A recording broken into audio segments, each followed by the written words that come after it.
Assalamualaikum warahmatullahi wabarakatuh. Bersyukur kehadirat Allah Subhanahu wa taala. Mari kita mengucapkan alhamdulillahirabbil alamin. Bersalawat salam untuk baginda kita, junjungan kita baginda Rasulullah Muhammad sallallahu alaihi wasallam.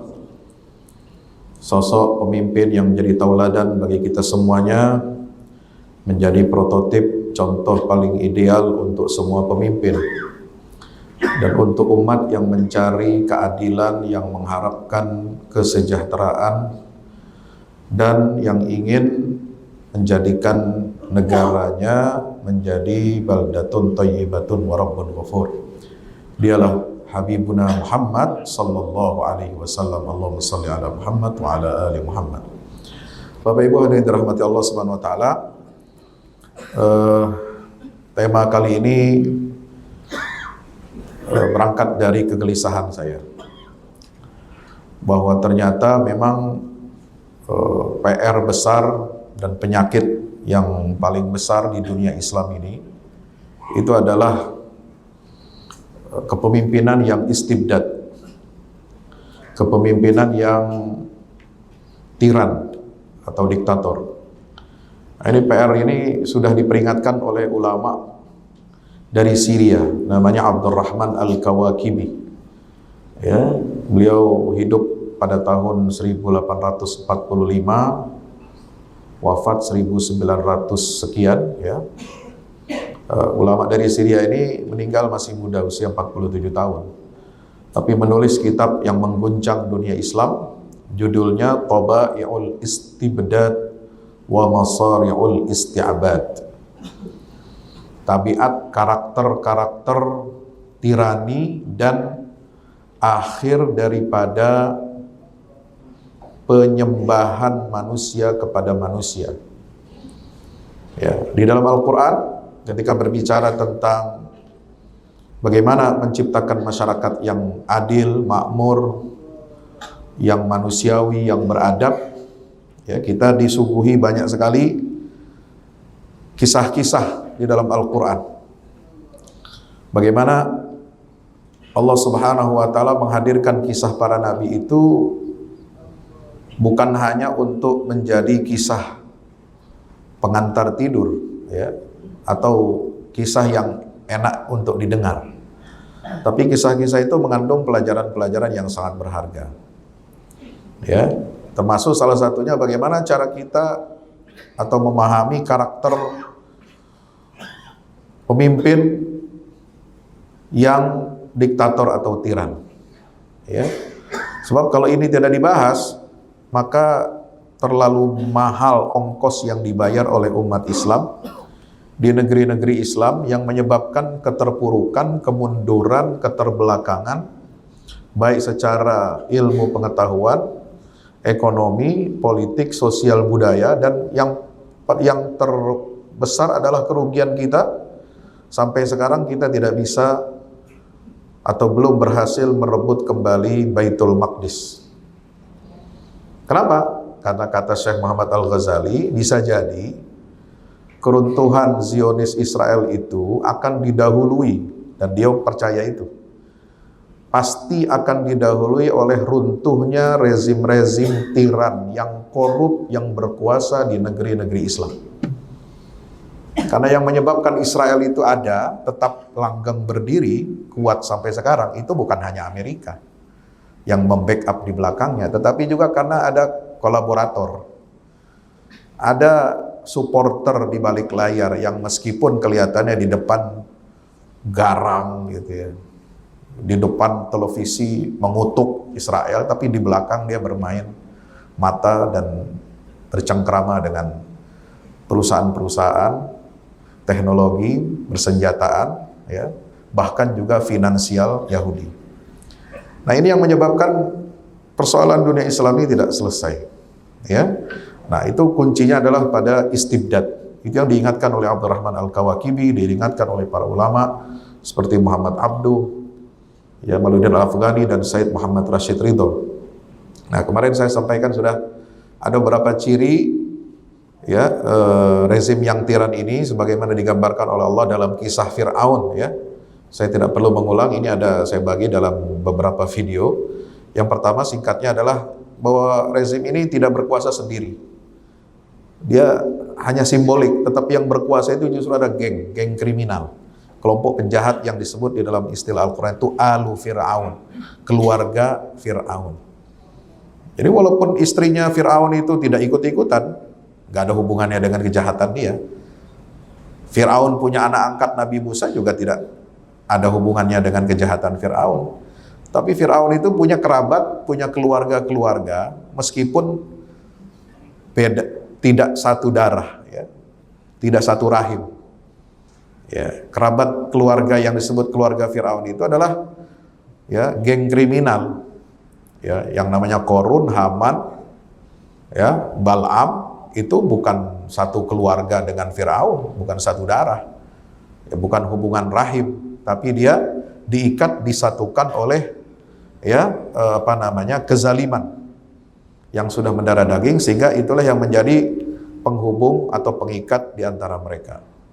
Yang kedua, kekuasaan tiran itu adalah kekuasaan yang arogan dan sombong, ya, merasa lebih hebat, merasa superior, dan menempatkan rakyat di bawah kekuasaan mereka. Ini banyak sekali kisah-kisah Fir'aun ini dalam Al-Quran, ya, dengan banyak ayatnya. Kemudian yang ketiga, rezim yang korup seperti rezim tiran itu biasanya punya 4 karakter di dalam Al-Quran disebutkan. Jadi semua karakter yang busuk, yang buruk itu semua diborong. Ya. Pertama, korupsi.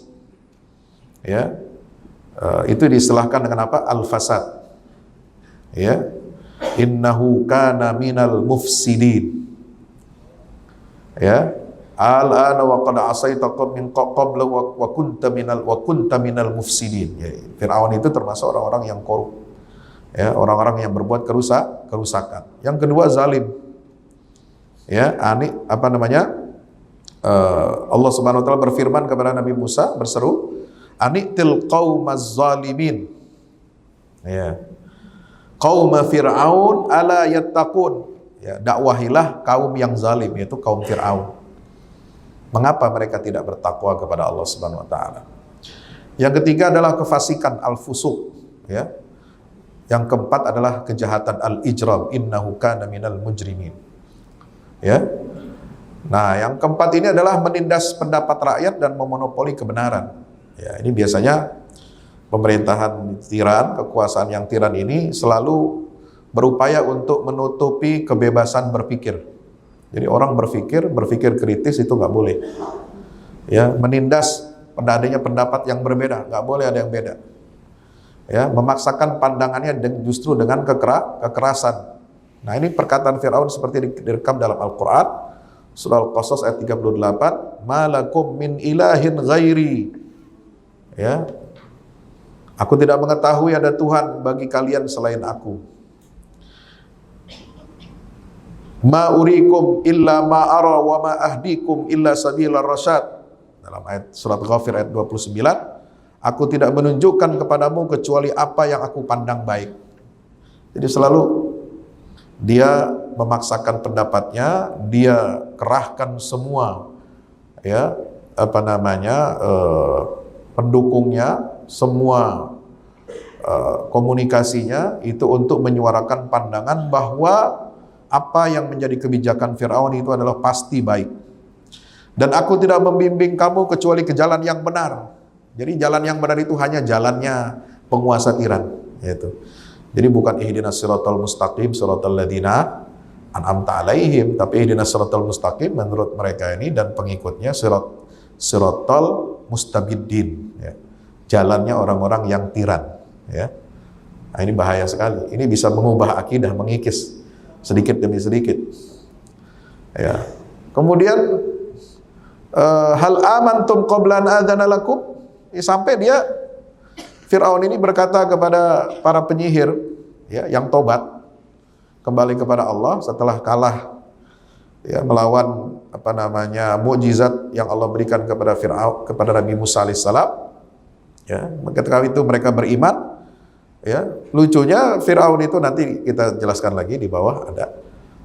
Fir'aun mengatakan kalian bebas, ya, kalian boleh, ya apa namanya berganti keyakinan.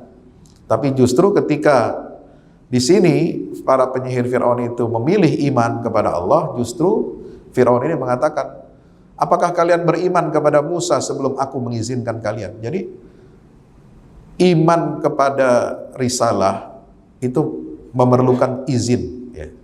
Memerlukan izin dari penguasa. Ini aneh bin ajaib. Padahal yang namanya iman itu hak asasi individu manusia. Ya, Anda nggak perlu minta izin. Bikin pengajian kok minta izin. Ya, orang mau beramal soleh kok minta izin penguasa, itu nggak benar namanya. Itu salah satu ciri penguasa mustabid, ya, penguasa yang tiran. Ya. Nah, oke, itu yang kelima di dalam Al-Quran itu digambarkan bahwa rezimnya Fir'aun ini selalu menuduh orang-orang yang ingin berbuat baik, ya, para pembaharu, para reformis, itu sebagai pelaku kejahatan. Bagaimana ucapan Fir'aun kepada Musa, Dharuni aqtul Musa wal yad'u rabbah. Inni akhafu ayyubaddila dinakum aw ayyuzhira fil ardil fasad. Biarkan aku yang membunuh Musa. Ya, biarkan dia memohon kepada Tuhannya, minta belas kasihan Tuhannya supaya dia selamat. Kenapa? Kata Fir'aun, nah ini, saya khawatir Musa itu akan mengganti agamamu atau menimbulkan kerusakan di muka bumi. Nah, yang merusak agama itu Fir'aun. Ya, yang menimbulkan kerusakan Fir'aun, tapi dia menyalahkan, ya, itu semua kepada Nabi Musa alaihissalam, ya, kepada para reformis. Ya, biasanya begitu di negara-negara Islam, begitu. Kalau ada apa namanya tokoh yang baik, ya, menjadi ikon reformasi, itu pasti dituduh yang bukan-bukan. Partai Islam di negara-negara Muslim yang ingin memperbaiki kondisi negaranya, ingin membersihkan dari korupsi, membersihkan dari praktek kezaliman, ya, kediktatoran politik, sosial dan ekonomi, itu pasti dihembuskan isu-isu, ya, bahwa ini bahaya, ini kelompok ekstremis, ya, ini kelompok yang akan mengganti dasar negara, gitu. Ya, yang akan mengganti Pancasila, gitu ya. Ya, dia biasanya yang paling teriak-teriak NKRI harga mati itu ternyata koruptor, ya kan? Kapan banyak kejadiannya itu beberapa waktu lalu. Ada rektor, ada macam-macam, ya, selalu berteriak ini seolah-olah paling setia kepada dasar negara, kepada Pancasila, NKRI, tapi ternyata, ya, teriakannya yang kenceng itu ternyata untuk menutupi perilaku korupsinya. Dan sampai sekarang masih ada yang kayak begitu. Nauzubillah min dzalik. Nah, itu semua, hampir semua di negara Islam itu begitu yang saya perhatikan, ya. Jadi ini penyakit, ya. Penyakit.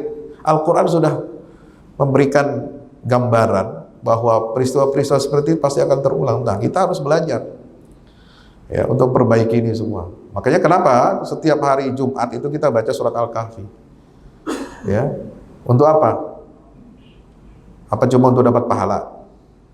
Apa cuma untuk mengerjakan sunnah Nabi? Apa cuma untuk mendapatkan keutamaan siapa orang baca surat Al-Kahfi, dia akan dijaga dari fitnah Dajjal? Ya, fitnah Dajjal itu yang bagaimana? Fitnah Dajjal ada dua.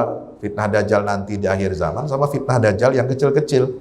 Nah, Dajjal yang kecil-kecil inilah pemimpin yang tiran seperti Fir'aun. Nah, supaya Anda bisa menjaga diri dari fitnah mereka ini, maka Anda baca surat Al-Kahfi itu disunnahkan oleh Rasulullah tiap hari Jumat. Apa diantaranya? Di situ ada kisah tentang Musa dan Khidir. Ya. Ada perilaku penguasa yang zalim, suka menyita kapal milik orang nelayan-nelayan miskin. Nah, itu kan harus ini kan petunjuk bagi kita umat Islam bahwa kalau jadi pemimpin, Anda itu harus berpihak kepada orang yang lemah, kepada nelayan kecil, ya. Bukan berpihak kepada pemodal. Ya, nelayan nggak bisa melaut, ngambil ikan. Kenapa? Karena pagar lautnya dipagerin, kan repot. Ya, jadi Fir'aun itu sampai mungkin kalau hidup zaman sekarang, ya, Fir'aun ini jadi kebingungan dia. Ya, sifat-sifat dia dalam Al-Quran begitu banyak, tapi tidak ada dalam Al-Quran atau dari sunnah Nabi diceritakan bahwa Fir'aun itu pernah memagari Laut Merah. Itu nggak pernah. Ya, jadi kalah sama yang ada di sini, gitu. Hadirin rahmati Allah Subhanahu wa taala, maka yang keenam, apa yang dilakukan Firaun untuk memberangus ya orang-orang yang memiliki hati nurani dan kepedulian membangun negerinya dengan baik. Ini Firaun ini suka menggunakan kekerasan membungkam oposisi. Ya, ini maka dia lakukan apa? Penindasan dan kekerasan terhadap lawan politiknya. Ini diungkapkan dalam kisah surat Thaha ayat 71. Ya, lauqatti'anna aydiyakum wa arjulakum min khilafin wa la usallibannakum fi juzu'in nakhl. Ya. Sungguh pasti akan aku potong tangan dan kaki kalian secara bersilang. Itu hukuman bagi siapa? Orang-orang yang ya memprotes ya kebijakan Firaun yang zalim. Ya, hukuman bagi para penyihir yang taubat kembali kepada Allah dan ikut barisannya Nabi Musa yang ingin mereformasi ya ke negeri Mesir. Dan aku pasti akan menyalib kalian di batang kurma. Ya. Jika engkau mengambil Tuhan selain aku, ya pasti akan aku akan menjadikan kamu salah satu dari orang-orang yang dipenjara. Ini ya, ini takhaltum ilahan ghairi la asjunannakum. Ya, la ja'alannakum minal masjunin, ya. Aku akan menjadikan kamu menjadi salah satu orang yang akan dipenjara. Jadi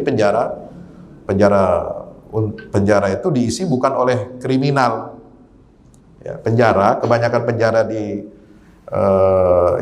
negara-negara tiran di Arab ya, dengan dekat Palestina itu. Ya, seperti di mana? Di Syria ya, di Mesir, di Tunis, di mana-mana itu ketika penguasa-penguasa diktator itu berkuasa, ya, itu penjara itu diisi bukan oleh kriminal, pencuri, pemabuk, pemerkosa, tapi kebanyakan tahanan politik, ya, yang ingin memperbaiki negerinya itu diciduk, ya, tidak boleh bersuara, tidak boleh menyampaikan pandangan-pandangan yang reformis, ya, itu sudah menjadi karakter Fir'aun sejak zaman dulu. Ya, sebagaimana digambarkan dalam surah Asy-Syu'ara ayat 29. La aj'alannakum minal masjunin. Ya, kalau kamu nggak ikut ya barisan saya, kamu akan saya penjara. Gitu. Maka kekuasaan Firaun ini dibangun di atas ketakutan rakyat dan teror politik. Sehingga rakyat itu ditakut-takuti dan dibodoh-bodohi. Ya, sehingga pemimpin yang seperti ini pasti akan menebarkan apa? Yang ketujuh, menebarkan ketakutan di tengah rakyat bahwa perubahan dan reformasi itu tidak baik. Yang baik itu adalah kondisi seperti sekarang, yang banyak kezaliman, ya, yang banyak penyimpangan. Ya. Kalau ingin mengubah kondisi itu ke arah perubahan yang lebih baik atau ingin mereformasi, maka itu dianggap sebagai sebuah pengacau. Ya. Dituduh dengan tuduhan bughat, orang yang ingin memberontak. Nah, maka itu karakter para tiran ini selalu takut pada perubahan, bahkan yang muncul dari kelompok kecil sekalipun. Ya, di dalam surat Asy-Syu'ara ayat 54 disampaikan bahwasanya ya itu perkataan Fir'aun bahwa sesungguhnya mereka Musa dan kaumnya itu hanya sekelompok kecil. La syirzimatun qalilun. Itu bahasanya. Ya, kelompok kecil. Tapi mereka telah membuat kami marah dan sungguhnya kami benar-benar waspada terhadap mereka. Jadi sekecil apapun, ya, suara redup, tapi menyuarakan kebenaran, ya, ingin mereformasi kondisi yang tidak baik itu, maka itu dianggap sebagai sebuah ancaman besar, ya, dan walaupun dia kelompok kecil tapi tetap ditindas. Ya, padahal tidak punya logistik, tidak punya media, tidak punya ini itu, tetapi inilah yang diperlakukan terhadap mereka. Kemudian Firaun melakukan yang ke-8, ya, manipulasi rakyat dengan retorika palsu. Ya, seperti Firaun ini, raja yang tiran, penguasa tiran ini selalu mengklaim bahwa mereka itu berjasa kepada rakyat. Seperti misalnya Firaun berkata kepada Nabi Musa alaihissalam, ya, awalam nurabbika fina walida, ya, bukankah kami telah membesarkanmu wahai Musa di tengah-tengah kami sejak kamu bayi. Ya, walabithta sinin, dan kau telah bersama kami bertahun-tahun hidup. Ya. Gitu. Jadi ini retorika yang seolah-olah dia playing victim, ya, mengatakan bahwa kami ini sudah berjasa kepada Anda, ya, kepada Musa, bahkan juga kepada rakyat, ya, seolah-olah kezaliman yang mereka lakukan itu adalah bentuk kepedulian. Ya. Yang kesembilan itu adalah menyalahgunakan, suka menggunakan kekuatan aparat untuk represi. Ya, kekuatan militer dan kepolisian di zaman Fir'aun itu digunakan untuk represi, bukannya untuk melindungi kepentingan maslahat rakyat banyak. Ya. Nah, di sini disebutkan misalnya dalam surat Adz-Dzariyat, ya, bahwa di dalam kisah Musa itu banyak sekali terdapat pelajaran. Ya. Ketika kami mengutus Musa kepada Fir'aun dengan membawa bukti yang nyata, tapi dia berpaling bersama pasukannya. Nah, itu. Surat Adz-Dzariyat ayat 38 sampai 39. Kemudian dia bergantung menggunakan aparat keamanan untuk menindas rakyatnya. Ya. Fir'aun itu mengumpulkan bala tentaranya dalam surat Thaha ayat 60. Fir'aun mengirimkan orang-orangnya ke seluruh negeri dalam surat Asy-Syu'ara ayat 53. Ya. Kemudian dalam surat Al-Qasas 39, Fir'aun dan bala tentaranya berlaku sombong di bumi tanpa alasan yang benar. Ya, dan mereka mengira bahwa mereka tidak akan kembali atau tidak akan dibangkitkan setelah mereka mati menghadap Allah Subhanahu wa ta'ala. Nah, dari ayat-ayat ini bisa diambil beberapa kesimpulan, ya, bahwa model, ya, rezim penguasa yang tiran itu bukan hanya menindas secara fisik, tapi juga secara psikologis dan spiritual, menggunakan propaganda, sihir-sihir dan intimidasi mental. Nah, ini disebutkan dalam beberapa penjelasan para ulama, ya, ketika membahas ayat-ayat tersebut, gitu. Sehingga kondisinya di tengah-tengah masyarakat itu, ya, tidak berani bersuara, sampai, ya, ada juga kalangan ulama ini harus apa? Mencari cara, mencari siasat, jalan supaya mereka tetap bisa berdakwah, tetapi, ya, tidak menyinggung penguasa itu, tidak menyerukan kepada reformasi, kepada jalan yang baik. Ya, maka mereka melakukan apa? Tindakan-tindakan yang kadang-kadang bisa diartikan, bisa disalahpahami, itu menjadi sebuah mudahana, ya. Siasat untuk mengamini, ya, atau menjilat kekuasaan supaya mereka bisa dilindungi. Nah, ini sering melahirkan sakwa sangka, kemudian melahirkan, ya, pertentangan antara rakyat dan ulama, ya. Karena mereka dikondisikan seperti itu, seperti di Syria.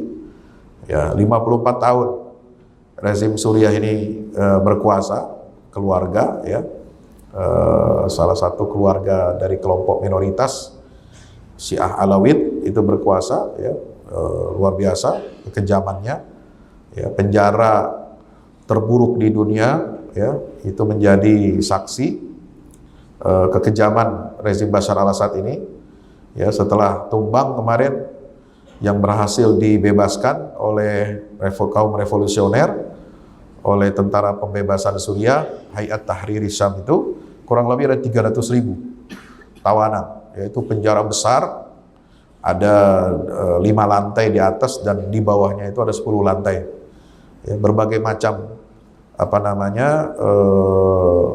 penyiksaan itu ada di sana. Maka disebut sebagai penjara jagal manusia terbesar di dunia. Ya, itu ada di Setnaya. Ya, insya Allah mudah-mudahan nanti ada kesempatan, ya, saya bisa mengunjungi dan bisa membuat laporannya langsung, ya, karena kita baru saja mendapatkan undangan dari Kementerian Komunikasi dan Informasi di Suriah, pemerintahan yang baru mengundang kami untuk datang ke sana untuk langsung melihat kondisi setelah pemerintahan baru terbentuk setelah tumbangnya Bashar al-Assad ini. Nah, kemudian sistem yang diciptakan oleh mereka di tengah masyarakat ini adalah sistem kelas dan diskriminatif. Ya, menciptakan ketimpangan sosial berdasarkan kelas dan etnis. Ya, ada kelas 1, kelas 2, kelas 3. Kemudian berdasarkan etnis persis seperti diterapkan oleh penjajah Belanda di Indonesia. Ya, kelas 1 itu adalah bangsa kulit putih Eropa. Ya, kelas 2 itu adalah kulit kuning ya, dari Cina. Kemudian yang kelas 3 ini adalah kulit kuning sama Arab ya, pendatang yang waktu itu juga dibawa oleh penjajah. Yang ketiga ini adalah kulit pribumi, sawo matang. Nah, itu menciptakan kelas-kelas sosial di tengah masyarakat. Nah, inilah yang kemudian menyuburkan ketidakadilan, ya, menyuburkan kezaliman, praktek diskriminasi. Nah, lalu muncullah orang, ya, seorang aktivis komunis dari Belanda datang ke Indonesia menyebarkan paham komunis. Maka berdirilah Partai Komunis Indonesia, itu kan asalnya dari Belanda. Kenapa? Melihat ada sistem kelas diciptakan oleh penjajah Hindia Belanda di Indonesia. Itu oleh Snevely, ya. Makanya kenapa kita perlu, ya, umat Islam ini perlu belajar, perlu punya fikih bagaimana menghadapi tiran.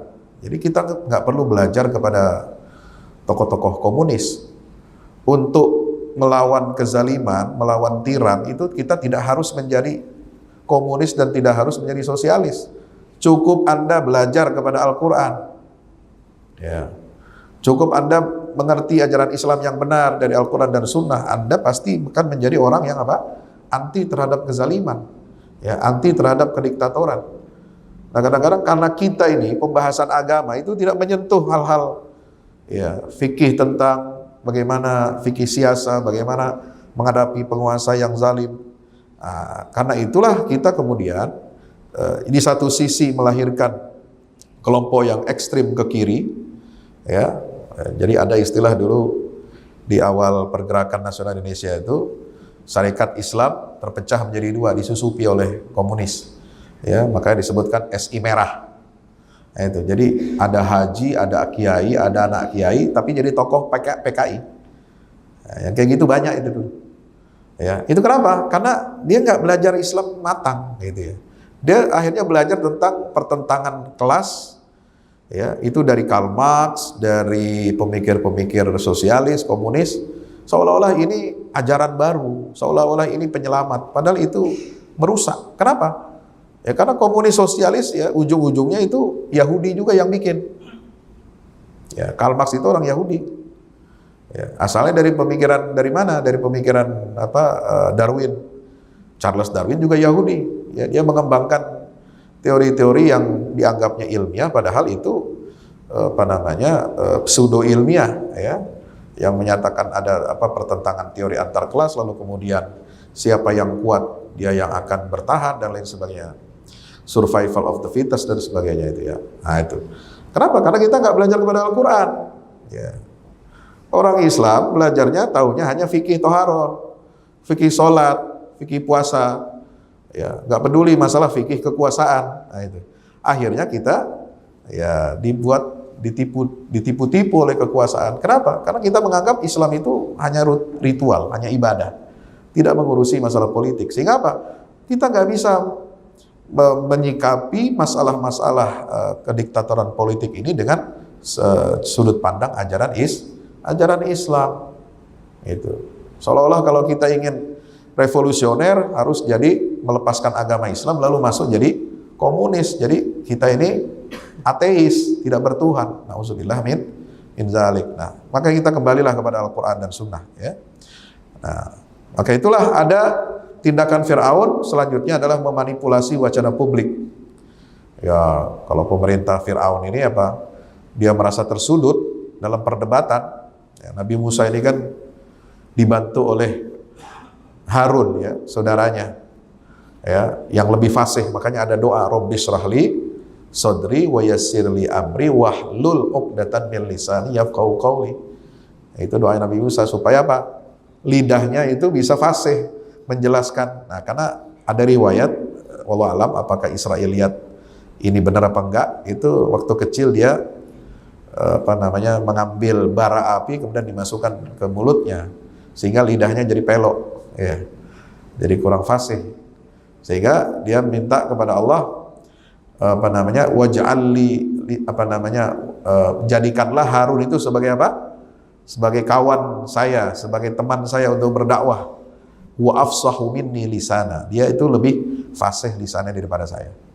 Ya, maka ketika berdebat, ya Fir'aun ini justru selalu mengalihkan pembicaraan. Ya, kalau udah mulai kalah, kelihatan argumentasinya udah habis, kehilangan argumen, maka Fir'aun berkata, bagaimana keadaan generasi terdahulu? Itu di surat Thaha ayat 81.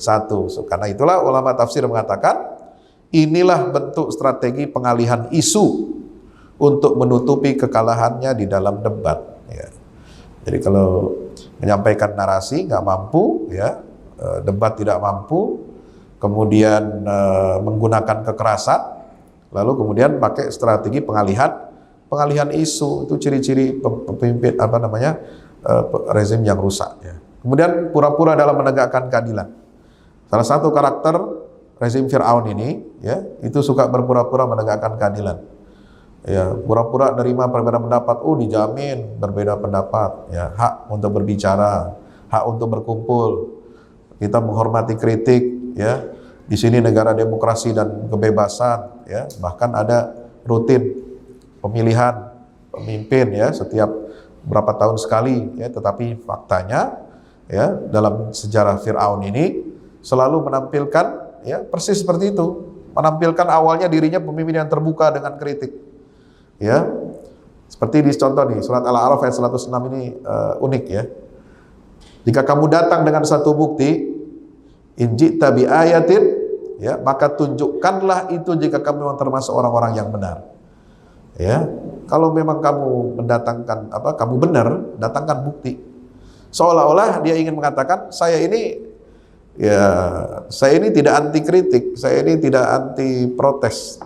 Ya, tunjukkan kalau memang kalian punya bukti, saya akan dengarkan, saya akan perhatikan dengan baik. Ternyata ketika Musa alaihissalam menunjukkan mukjizatnya, ya,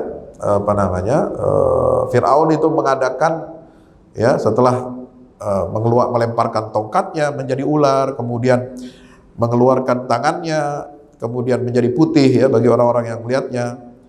Fir'aun lalu mengadakan semacam debat terbuka, mengundang rakyat melihat pertandingan antara Musa dan para penyihirnya.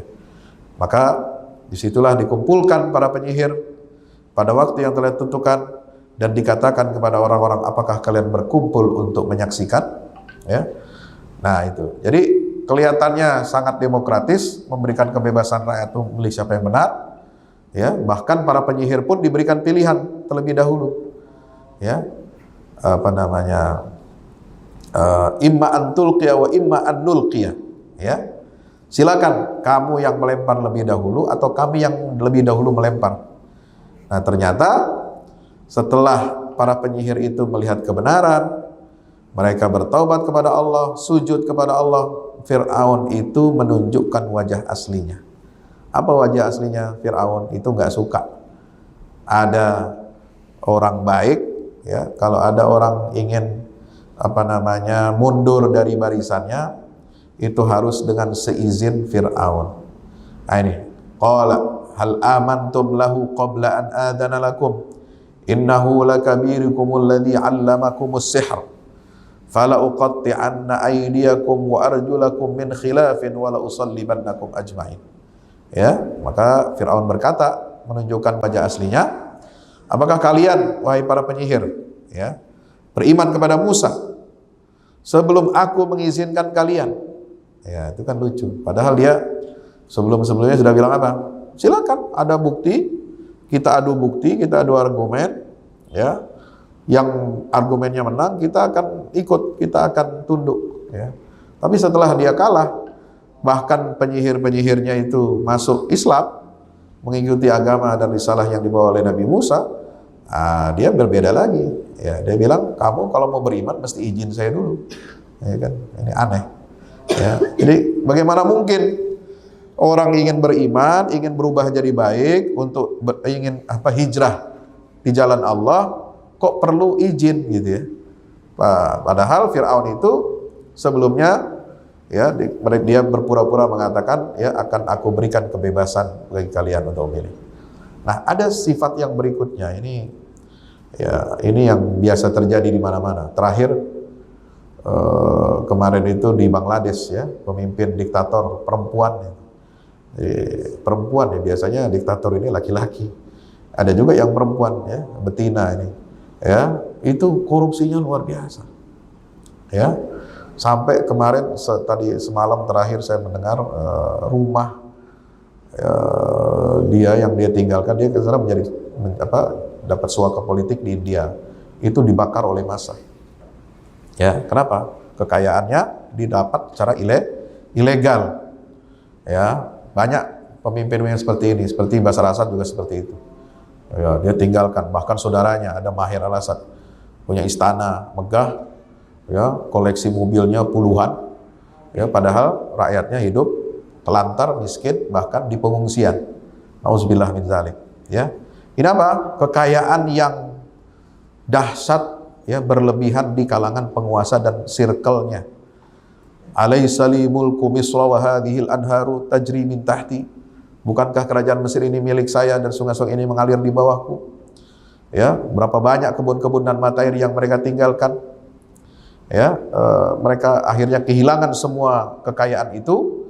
Ya, ladang-ladang serta tempat tinggal yang mulia mereka tinggalkan, binasa. Kesenangan-senangan yang dahulu mereka nikmati juga binasa. Ya. Bahkan Nabi Musa berdoa agar kekayaan Fir'aun itu dihancurkan. Nah, ini terkenal doanya.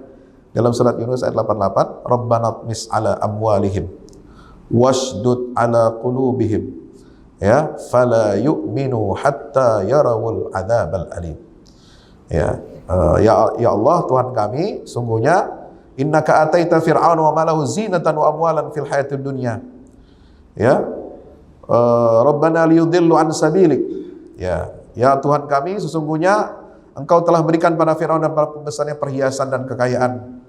Ya Tuhan kami, agar mereka menyesatkan manusia jalan-Mu, maka binasakanlah Rabbana tmis ala amwalihim, ya.